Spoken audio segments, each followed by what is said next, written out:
कोविड-19 की जम्मू कश्मीर में जो सिचुएशन बन चुकी है उसे ध्यान में रखते हुए जब मीडिया बुलेटिन को एनालाइज किया जाता है जिसमें बताया जाता है कि अलग अलग अस्पतालों में बेड्स की अवेलेबिलिटी कितनी है, आईसीयू में कितने बेड्स वेकेंट है, ऑक्सीजन सपोर्ट पर कितने लोग हैं, तो देखने को ये मिलता है कि जो सरकार दावा करती है कि हमारे पास बेड्स की मौजूदगी है, अगर जहां पर बेड्स अगर एक अस्पताल में कम पड़ते हैं तो अन्य अस्पतालों में हमारे पास बेड्स पूरे हैं।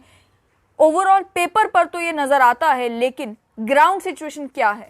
गवर्नमेंट मेडिकल कॉलेज जम्मू के बाहर अगर आप चले जाएं, वहां पर जो लोग गुहार लगाते हैं बेड्स के लिए, उनसे अगर आप सुने तो यही जवाब मिलता है कि बेड्स की अवेलेबिलिटी नहीं है। चेस्ट डिजीज हॉस्पिटल जिसे असाइन किया गया है वो हॉस्पिटल जहां पर ट्रायजिंग होती है, यानी कि जहां पर मार्क किया जाता है पेशेंट्स को कि इस पेशेंट को चेस्ट डिजीज हॉस्पिटल में एडमिट करना है, गांधीनगर हॉस्पिटल भेजना है, गवर्नमेंट मेडिकल कॉलेज जम्मू भेजना है या फिर अन्य किसी अस्पताल में शिफ्ट करना है, वहां पर मौजूद जो पेशेंट्स हैं उनके दृश्य भी हमने आपको स्ट्रेट लाइन के माध्यम से दिखाए कि वो लोग ऑक्सीजन का सिलेंडर लेकर सीढ़ियों पर इंतजार करते रहते हैं। उनसे कहा जाता है कि ऑक्सीजन वाला बेड अवेलेबल नहीं है। आखिर सच्चाई क्या है? अगर मीडिया बुलेटिन की मानी जाए तो गवर्नमेंट मेडिकल कॉलेज में आईसीयू में केवल 2 बेड्स वेकेंट है, बाकी बेड्स फिल हो चुके हैं।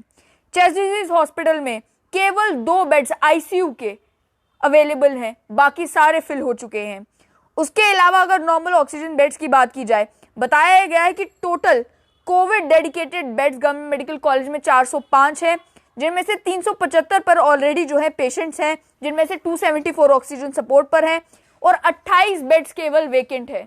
28 बेड्स वेकेंट है, जहां डेली आपके केसेस जो हैं वो जम्मू डिस्ट्रिक्ट में ही 500 से ऊपर आ रहे हैं। वहां पर आपके पास गवर्नमेंट मेडिकल कॉलेज में केवल 28 बेड्स वेकेंट हैं, जो कि कोविड डेडिकेटेड बेड्स हैं। इनमें से भी ऑक्सीजन सपोर्ट वाले कितने हैं वो स्पेसिफाई नहीं किया गया है। अगर बात की जाए चेस्ट डिजीज हॉस्पिटल की, तो चेस्ट डिजीज हॉस्पिटल जिसे रिसेंटली ही शुरू किया गया था कोविड-19 के पेशेंट्स के लिए, 110 बेड कैपेसिटी है चेस्ट डिजीज हॉस्पिटल की। 85 पेशेंट्स एडमिट हैं और जिनमें से 69 ऑक्सीजन सपोर्ट पर हैं। केवल 23 बेड्स इस मीडिया बुलेटिन के अकॉर्डिंग जो है 23 बेड चेस्ट डिजीज हॉस्पिटल में अवेलेबल हैं पेशेंट्स के लिए। उनमें से भी ऑक्सीजन सपोर्ट के कितने हैं कोई पता नहीं। 2 बेड्स उसमें से आईसीयू के आपके पास वेकेंट पड़े हुए हैं। गांधीनगर हॉस्पिटल की ओर अगर आया जाए, जिसे टेम्पररी कोविड हॉस्पिटल डिक्लेयर किया गया, 172 बेड कैपेसिटी है और 81 पेशेंट्स एडमिट हैं, जिनमें से 68 ऑक्सीजन सपोर्ट के ऊपर हैं। साथ ही में 71 बेड्स बताया जा रहा है कि गांधीनगर हॉस्पिटल में वेकेंट है और 20 बेड्स आईसीयू के वेकेंट बताए जा रहे हैं। अगर ये सूरत हाल है तो फिर वो पेशेंट्स जो कि सीडी हॉस्पिटल पहुंचते हैं, कोविड पॉजिटिव हैं, गुहार लगाते हैं बेड की, उन्हें गांधीनगर शिफ्ट क्यों नहीं किया जाता? उनसे ये क्यों कहा जाता है कि बेड की अवेलेबिलिटी नहीं है? फिर अगर बात की जाए गांधीनगर हॉस्पिटल ओल्ड ब्लॉक की, 76 बेड कैपेसिटी है, 64 बेड्स ऑलरेडी फिल्ड हैं। उनमें से 53 लोग ऐसे हैं जो ऑक्सीजन सपोर्ट के ऊपर हैं। 4 ही बेड्स जो हैं वो गांधीनगर हॉस्पिटल के ओल्ड ब्लॉक में वेकेंट है और साथ ही में 8 बेड्स जो हैं आईसीयू के वेकेंट है वहां पर।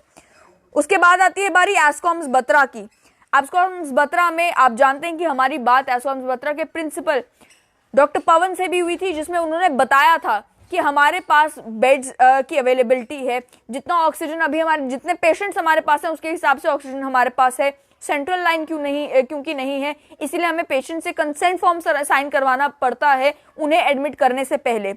110 बेड कैपेसिटी एस्कॉम्स बत्रा की इस मीडिया बुलेटिन में बताई गई है और 63 पेशेंट्स वहां पर एडमिट हैं, जिसमें से 55 ऑक्सीजन सपोर्ट के ऊपर हैं।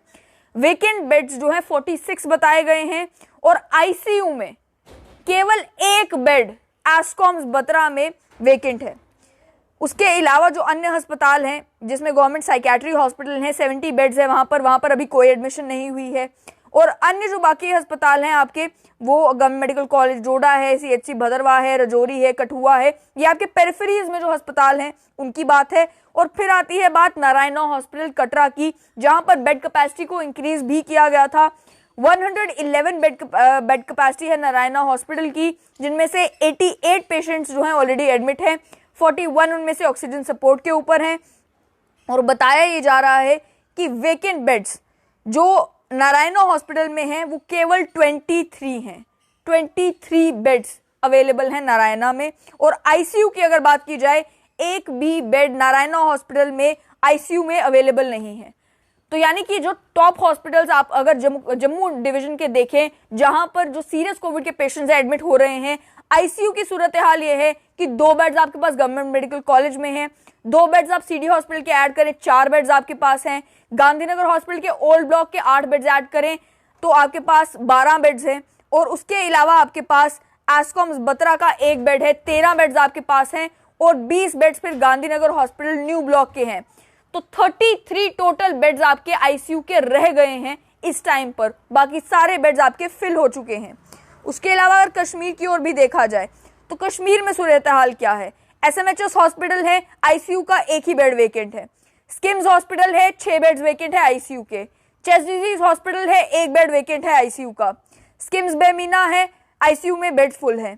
जेएलएनएम हॉस्पिटल है, 9 बेड्स वेकेंट है आईसीयू में।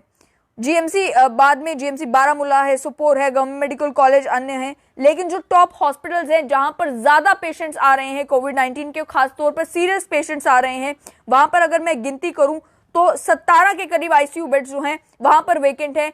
वो भी अब बेड कैपेसिटी इंक्रीज करने के बाद, क्योंकि आप जानते हैं कि पिछले दिनों मीडिया बुलेटिन के ही अकॉर्डिंग आईसीयू के बेड्स जो हैं वो कश्मीर में, श्रीनगर में भी अस्पतालों में फिल हो चुके थे। अगर इसके बात की जाए कश्मीर डिवीजन में जो लोग एडमिट हैं आइसोलेशन बेड्स के ऊपर हैं, कोविड डेडिकेटेड बेड्स के ऊपर जो पेशेंट्स हैं, एसएमएचएस हॉस्पिटल में अगर बात की जाए 12 बेड्स वेकेंट है। आइसोलेशन बेड्स की मैं बात कर रही हूँ, आईसीयू को एक्सक्लूड करके। 203 बेड कैपेसिटी है, 190 पेशेंट्स एडमिट हैं, जिनमें से 173 ऑक्सीजन सपोर्ट के ऊपर हैं। केवल 12 बेड्स एसएमएचएस हॉस्पिटल में अवेलेबल हैं। स्किम्स हॉस्पिटल की अगर बात की जाए, स्किम्स सौरा की 300 बेड कैपेसिटी है, 284 पेशेंट्स एडमिट हैं, 274 उनमें से ऑक्सीजन सपोर्ट के ऊपर हैं। 10 बेड्स आईसीयू को एक्सक्लूड करके 10 ही बेड्स वेकेंट है स्किम्स सौरा के। उसके अलावा अगर बात की जाए चेस्ट डिजीज हॉस्पिटल श्रीनगर की 94 टोटल बेड कैपेसिटी है, 7 बेड्स वेकेंट है, 66 लोग ऑक्सीजन सपोर्ट के ऊपर हैं, टोटल 86 पेशेंट्स एडमिट हैं, 7 ही बेड्स अवेलेबल हैं isolation beds chest disease hospital में।